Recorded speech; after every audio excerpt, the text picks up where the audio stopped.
Hi guys, welcome to my channel.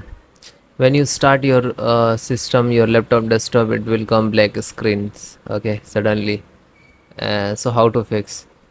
So click to start, type restore point, okay, you can type point only, then open it, okay, then click on system restore, wait few second, click on choose different restore point, then next click on show more restore point. Okay, so older one means you can see this date and time your issues is not getting, so you can restore this date of time and date. So after that it will 100% restore your issues. Then click to next, then click to start.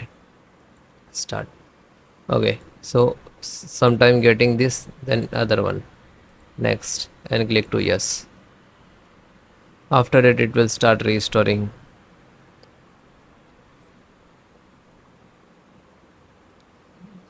Then it will automatically start and restore after 5 to 10 minutes, and then check your issue is resolved or not. Thank you guys.